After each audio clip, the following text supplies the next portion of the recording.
Hello বন্ধুরা, কেমন আছো? আশা করি সবাই ভালো আছো। তো আজ আমি বানাবো আলু পটল দিয়ে পোস্ত দিয়ে তরকারি। দেখছেন আপনারা কতটা লোভনীয় হয়েছে দেখতে, খেতেও ভালোই হবে। তো চলুন দেখে নেওয়া যাক কীভাবে বানাবো।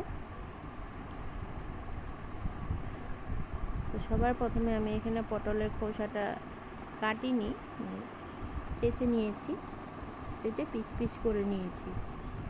নুন নিয়েছি, হলুদ, পোস্তটা জলে ভিজিয়ে দিয়েছিলাম, আধ ঘন্টা আগে ভিজিয়ে দেবেন। আদা কুচানো, লঙ্কা, ঝালটা আপনার পরিমাণ মতো দেবেন। আলুটা সেদ্ধ করেও নিতে পারেন, আমি খোসা ছাড়িয়ে পিস পিস করে নিয়েছি। টমেটোটা ধুয়ে কেটে রেখেছি। সবার প্রথমে আমি পটলে নুন আর হলুদটা মাখিয়ে নেব। এদিকে আমি মিক্সিং জারে এগুলো পেস্ট করে নেব। পোস্ত, টমেটো, আদা, কাঁচা লঙ্কা একসাথে পেস্ট তৈরি হয়ে গেছে। এবার কড়াইতে তেল বসিয়ে দিয়েছি, তেল গরম হয়ে গেছে। ততক্ষণ পটলটা আমি ভেজে নেব।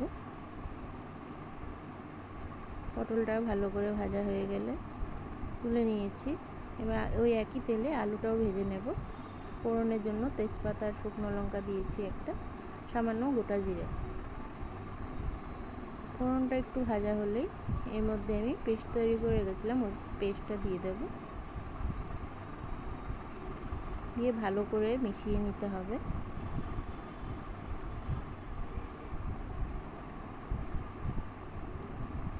সামান্য একটু হলুদ, একটু নুন, একটু মিষ্টি দিয়ে দেবেন। সবাই আবার মিষ্টিটা পছন্দ করে না, নুন মিষ্টিটা ব্যালেন্স করে। তো এবার এর মধ্যে আলুটা দিয়ে দিয়েছি, একটু নেড়ে জল দিয়ে ঢাকা দিয়ে দেব। ভালো করে কষিয়ে নিতে হবে।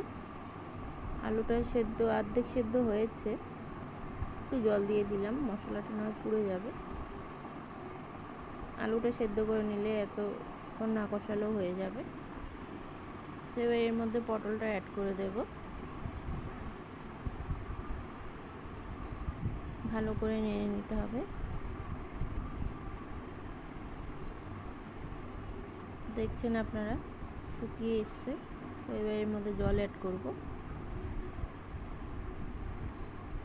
ঝোলটা আপনারা পরিমাণ মতন দেবেন, যে যেরকম ঝোল পছন্দ করবেন। তো হয়ে এসছে, নামানোর আগে একটু গরম মশলা ছড়িয়ে দিলাম। তো দেখছেন আপনারা কতটা লোভনীয় হয়েছে। তো ভালো লাগলে লাইক, কমেন্ট, শেয়ার অবশ্যই করুন।